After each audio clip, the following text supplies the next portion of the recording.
everybody, it's Lon.TV, and we're taking a look today at a portable USB SSD from Samsung.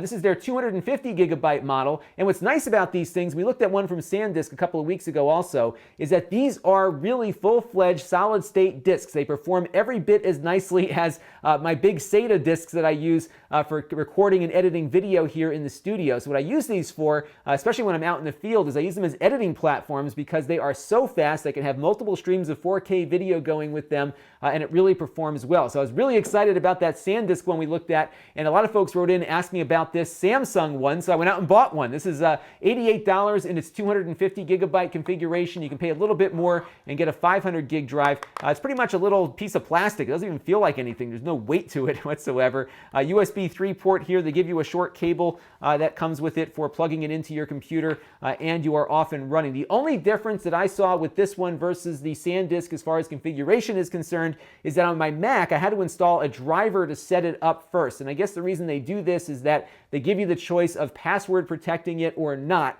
I chose not to, and now I haven't been able to figure out a way to get back into it to configure a password on it if I wanted to do that. So you will have to install something initially, at least on the Mac side, to get it working. Once you do configure it to get it working, it doesn't need a driver ever again. So I plugged it into a Mac that hadn't seen this disk yet, and it worked fine. It also worked just fine on my Windows computer too. But I really don't like installing software to get an external drive configured, so it lost a couple of points there for me. But let's see if it can make anything back up on its performance. I'm going to plug this in, and we'll run our Blackmagic disk speed test and see how fast it is.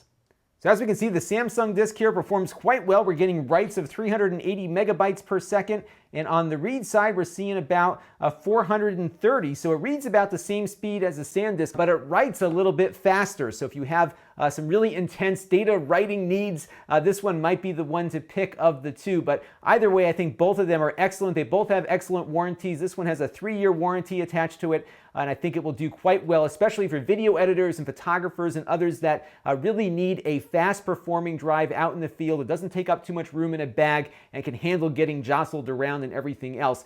Do check out my Sandisk review, though, because I show you how some of the 4K video works with these drives and why you might want to pick one of these versus a traditional regular external hard drive. This is Lon.TV, and thanks for watching. This channel is brought to you by the generosity of my Patreon supporters. If you find the channel helpful, you too can contribute for as little as $1 a month.